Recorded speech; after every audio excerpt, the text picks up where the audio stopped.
Hey guys, this is Darren Miles with Darren Miles Photography, based in normally beautiful sunny Naples, Florida, but not today. Today I'm coming at you live from the Mystic Conference out here in gorgeous Portland, Oregon. It's my first time actually out here in my life. It's a really beautiful place. Unfortunately, it's kind of overcast and damp outside.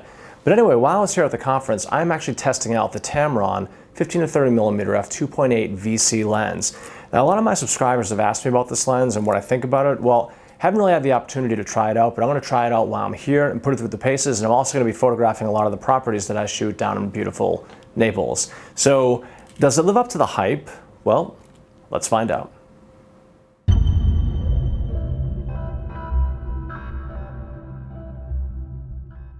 If you've been paying attention to the photography world the last few years, then you've probably noticed the huge leap in image and build quality that has taken place amongst third-party lens manufacturers.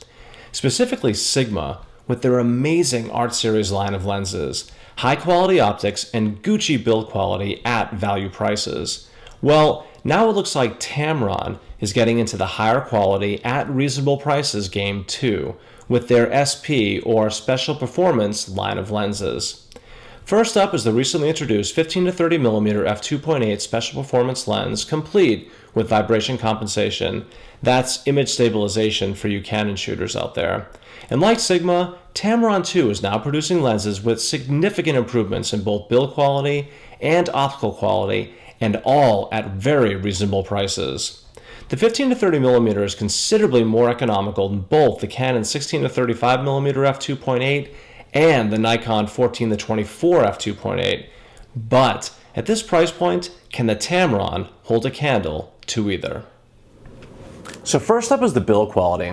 And given its relatively low price tag, you might expect the build quality to be, say, not quite up to par with first-party offerings from both Canon and Nikon. And well, the build turns out to be a really pleasant surprise. It's made out of a really nice and substantial grade of plastic, and it's heavy. This thing tips the scale at 2.2 pounds, and the focus and zoom rings, well, they're in reverse compared to many other wide-angle lenses, again from those first-party manufacturers, which is to say the zoom ring is the forward ring and the focus ring is the rear ring. It's just something that you have to get used to and something you need to be aware of if you're thinking about transitioning from the Canon or Nikon lens to this lens. Now, speaking of the rings, the zoom ring is rubberized and really thick, and it moves fluidly with a nice degree of resistance. The focus ring, on the other hand, is really thin, but it too offers a similar level of resistance as the zoom. It's kind of nice. Now, in addition to its max f2.8 aperture, Tamron has also surprisingly included vibration compensation, also known as image stabilization. And it's a nice touch because the combination of the f2.8 aperture and the vibration compensation will certainly help you get sharper image in low light situations. Now, like a lot of other wide-angle lenses, the bulbous nature of that front element, this doesn't allow for the traditional screw-on filters that we're used to buying. Now, on the inside is a very complex formula of 18 elements in 13 groups. And included in that formula is one XGM element, which means expanded glass molded aspherical element. There are also several low dispersion elements. The lens also has some very special coatings that help reduce and control chromatic aberration and lens flare. Now, on the inside there are 9 rounded aperture blades for some really nice bokeh rendering. Well, as nice as bokeh can be rendered from a wide-angle lens, because usually we're not buying a wide-angle lens to be dazzled by its bokeh abilities. Now, speaking of the aperture, it ranges from f2.8 all the way to f22, and that's throughout the entire zoom range. Now, on the downside, Tamron doesn't make any specific reference to weather sealing or moisture resistance.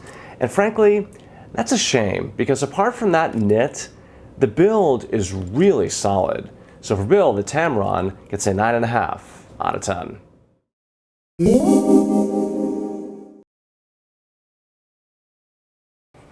So next up is autofocus speed and accuracy.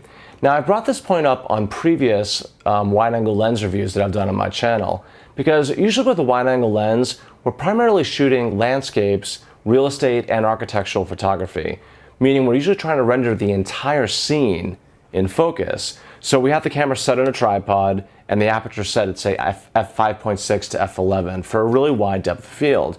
Because again, with a wide-angle lens, even at f2.8, much of the scene is still going to be in focus, unless we're shooting at a subject right in front of the lens, like this glass of beer over here. at the minimum focus distance, which, by the way, this lens's minimum focus distance is only 11 inches away. Anyway, we're usually not trying to isolate a subject and separate it from the background with a wide-angle lens.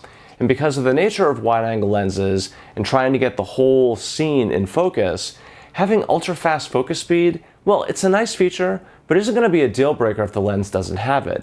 That said, one of the really nice things about the Tamron is in fact the really fast and completely silent ultrasonic motor that they've included with this lens. But let me just go ahead and test this out for you. The beep is on, and we set the lens to the minimum focus distance. So what I'm going to do is I'm going to shoot out the window and take a shot of the Portland city scene. So here goes.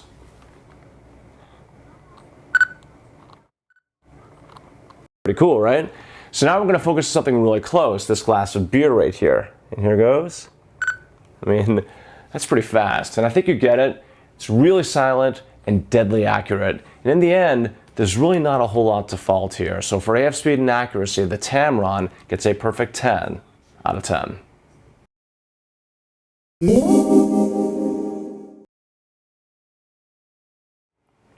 So next up is optical quality and the quality of the results. The build is just great, and the AF is practically perfect, but how are the optics? Well, if you've been following my channel for a while, then you know that I shoot a lot of real estate. A lot. Literally 3 to 7 homes per day, or just about 1,000 homes per year. Really. So if there's one lens category that I understand and scrutinize very closely and seriously, it's wide-angle lenses. And I've used a lot of them.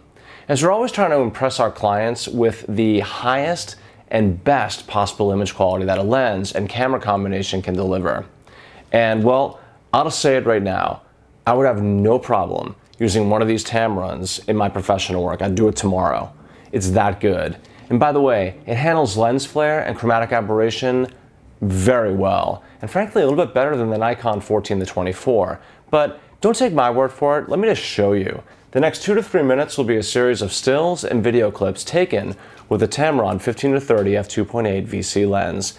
And at this price point, the Tamron is a bit of a no-brainer.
So last up and arguably most important is value. And this is the area where the Tamron 15-30 f2.8 shines.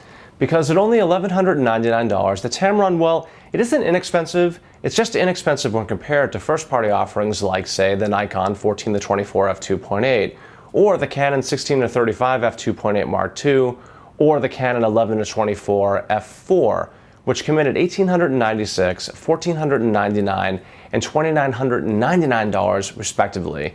Now granted, the 11-24 is a considerably wider lens, and the 14-24, well, it's just a little bit wider, but it doesn't handle flare nearly as well. And the Tamron is a bit wider than the Canon 16-35 f2.8 Mark II.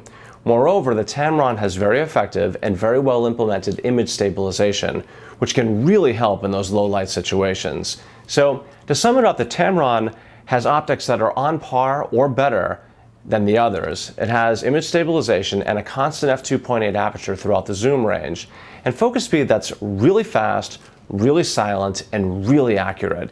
And again, fast focus isn't a deal breaker if a wide-angle lens doesn't have it. Fortunately, the Tamron does. The only real downside to this lens is the lack of weather sealing, but really, that's about it. So for value, the Tamron gets a very, very solid 9.5 out of 10.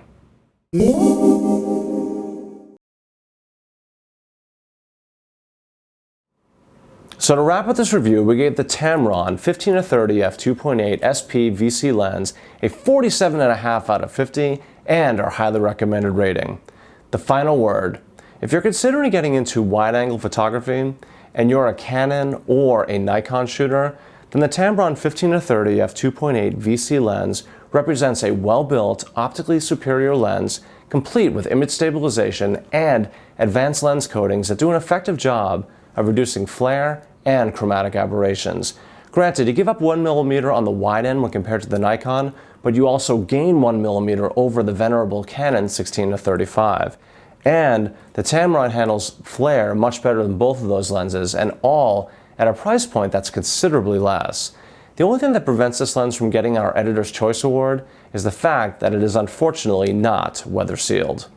This is Darren Miles with Darren Miles Photography, based in beautiful, sunny Naples, Florida. But like I mentioned before, today we're coming at you live from the 2016 Mystic Seminar here in beautiful Portland, Oregon. Now I'll be back in Naples next week, and I've got a slew of reviews coming, so stay tuned. And oh, by the way, if you like these reviews, please don't forget to subscribe. Thank you so much for watching, and until the next time, happy shooting.